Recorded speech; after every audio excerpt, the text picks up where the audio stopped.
مسلم league نون کے صدر سے ملاقات کے لیے متحدہ قومی موومنٹ کا وفد ماڈل ٹاؤن پہنچا۔ شہباز شریف نے ایم کیو ایم کے senior deputy convener Aamir Khan, party رہنما وسیم اختر کا آمد پر استقبال کیا۔ احسن اقبال، سعد رفیق، شاہ محمد شاہ، مفتاح اسماعیل، مریم اورنگزیب، ملک محمد خان نے پارٹی کے صدر کے ہمراہ ایم کیو ایم کے قائدین کا استقبال کیا۔ متحدہ وفد نے لیگی صدر شہباز شریف سے ملاقات کی، جس میں ملک کی مجموعی صورتحال پر تبادلہ خیال اور ان ہاؤس تبدیلی کے حوالے سے بات چیت کی گئی۔ ملاقات کے بعد میڈیا سے گفتگو کرتے ہوئے پاکستان مسلم لیگ نون کے صدر کا کہنا تھا کہ اقتصادی، معاشی اور سیاسی صورتحال پر بات چیت ہوئی۔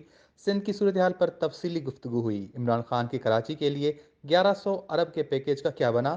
عمران خان اپوزیشن کو دیوار سے لگانا چاہتے ہیں۔ ایم کیو ایم کے وفد کو گزارش کی، آپ کی حکومت کے اتحادی ضرور ہیں لیکن پہلے پاکستانی ہیں۔ عمران نیازی کے ہاتھوں ملک کی تباہی ہو چکی ہے۔ انہوں نے کہا کہ غریب آدمی ایک وقت کی روٹی کو ترس رہا ہے، والدین اپنے بچوں کو فیس دینے سے قاصر ہیں۔ اس سے زیادہ کرپٹ حکومت کا تصور نہیں کیا گیا۔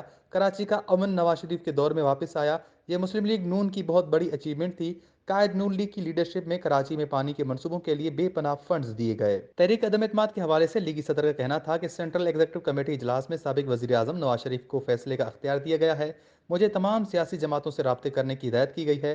عامر خان اور ان کے ساتھیوں سے کہا ہے کہ عدم اعتماد آئینی طریقہ ہے۔